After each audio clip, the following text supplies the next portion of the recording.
Assalamualaikum warahmatullahi wabarakatuh. Shalom, Om Swastiastu, Namo Buddhaya, Salam Kebajikan, Rahayu. Perkenalkan, nama saya adalah Bayu Agung Wicaksono, peserta Latsar CPNS tahun 2024 dari gelombang 4, angkatan 33, kelompok 4, 2. Kali ini saya akan menjelaskan tentang institusi tempat saya bekerja saat ini, yaitu Politeknik Negeri Tanah Laut. Politeknik Negeri Tanah Laut. Politeknik Negeri Tanah Laut atau biasa disebut Politala merupakan salah satu perguruan tinggi negeri berbasis vokasi yang ada di Provinsi Kalimantan Selatan, tepatnya di Kabupaten Tanah Laut. Pada awal pendiriannya, yakni pada tahun 2004 dan baru terwujud pada tahun 2009, Politeknik Negeri Tanah Laut masih berupa perguruan tinggi swasta dengan nama Politeknik Industri Tanah Laut atau Politri dan dikelola oleh Yayasan Pendidikan Tuntung Pandang Berseri. Proses penegrian perguruan tinggi dimulai pada tahun 2011 dan pada tahun 2014, Politeknik Tanah Laut secara resmi berubah menjadi Politeknik Negeri Tanah Laut melalui Permendikbud nomor 16 tahun 2014. Dan misi dari Politeknik Negeri Tanah Laut. Visinya yang pertama adalah menjadi politeknik unggulan dan berdaya saing nasional. Misinya yang pertama yakni menyelenggarakan pendidikan dan pelajaran bermutu. Yang kedua, melaksanakan kegiatan penelitian yang dapat diintegrasikan dengan kegiatan pengabdian masyarakat yang mendapatkan nilai tambah atau added value, serta menghasilkan kemanfaatan atau benefit. Yang ketiga, meningkatkan tata kelola institusi berbasis IT dan sistem yang terintegrasi secara efektif dan efisien serta akuntabel. Melakukan penguatan kemitraan dengan perguruan tinggi vokasi lain dan dengan pihak ketiga serta pihak lainnya. Dan yang terakhir, pemenuhan sarana dan prasarana, infrastruktur, dan peralatan mendukung secara berkelanjutan, yang merupakan bagian dari pembangunan yang sudah ada. Fungsi dari institusi Politala berdasarkan Permendikbudristek nomor 37 tahun 2023 tentang organisasi dan tata kelola Politala. Tugasnya menyelenggarakan pendidikan vokasi dan pendidikan profesi dalam berbagai rumpun ilmu pengetahuan dan atau teknologi sesuai dengan ketentuan peraturan perundang-undangan.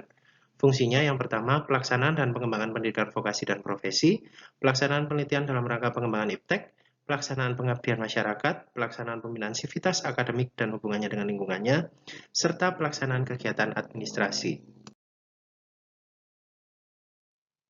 Ini adalah bab tentang manajemen ASN, yaitu tentang kedisiplinan pegawai. Berdasarkan Peraturan Direktur Politeknik Negeri Tanah Laut Nomor 4 Tahun 2017 tentang budaya kerja dan kode etik pegawai di lingkungan Politeknik Negeri Tanah Laut, terdapat 3 klasifikasi pelanggaran yang masuk dalam pelanggaran ringan, sedang, dan berat, seperti pada contoh yang ada di layar.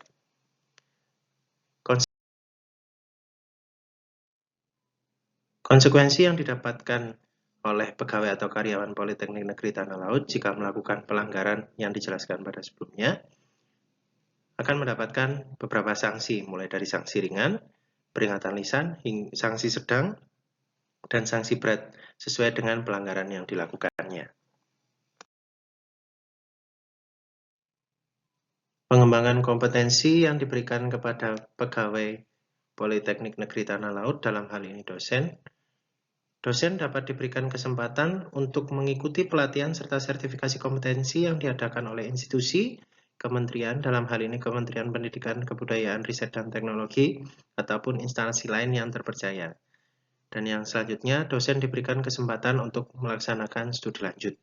Terkait dengan pemberian penghargaan, pemberian penghargaan diberikan kepada pegawai sesuai dengan kemampuan unit kerja sebagai motivasi untuk meningkatkan prestasi dan penghargaan atas dedikasi, loyalitas, dan kinerja. Selanjutnya, terkait dengan Smart ASN, Politeknik Negeri Tanah Laut telah mengadakan layanan kerja berbasis IT yang terkait dengan pihak eksternal. Yang pertama adalah layanan akademik dan kemahasiswaan bagi mahasiswa, yang biasa disebut Akamawa. Di dalam Akamawa itu mahasiswa dapat mengajukan transkrip sementara, kemudian melakukan legalisir dokumen, cuti akademik, kuliah pasca cuti, pindah atau transfer program studi, hingga pengajuan penurunan UKT, penangguhan UKT, hingga mengangsur UKT. Selanjutnya, untuk terkait dengan penerimaan mahasiswa baru, Politeknik Negeri Tanah Laut telah menyiapkan sistem berbasis IT, yakni Sinema. Di Sinema, proses pendaftaran mahasiswa baru dapat dilakukan secara daring, yakni melalui Sinema, sehingga mempercepat proses dan waktu bagi masyarakat umum yang ingin berkuliah di Politala. Dan yang terakhir, untuk pengawasan kinerja dari Politeknik Negeri Tanah Laut, Politeknik Negeri Tanah Laut menyediakan sistem akuntabilitas kinerja instansi pemerintah yang dapat diakses di laman Politala, laman resmi Politala.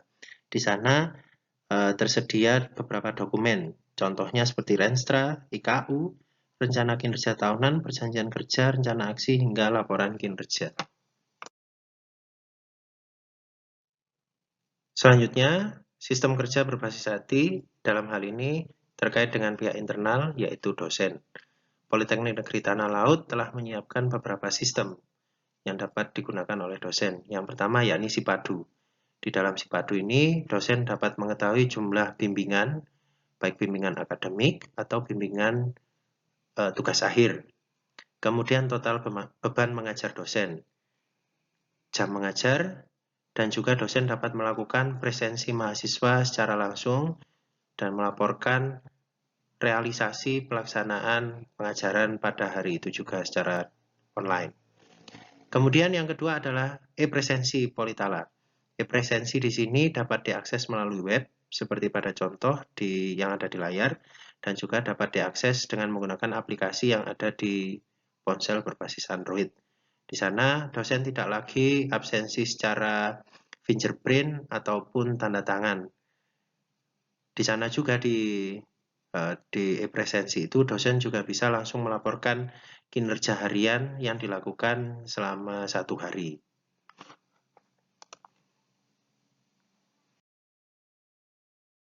Dan yang terakhir, ASN yang baik adalah ASN yang selalu berusaha untuk mengikuti perubahan dan perkembangan zaman. Tetapi dengan catatan tetap mengamalkan nilai-nilai dasar ASN, yakni berakhlak, yaitu berorientasi pelayanan, akuntabel, kompeten, harmonis, loyal, adaptif, dan kolaboratif.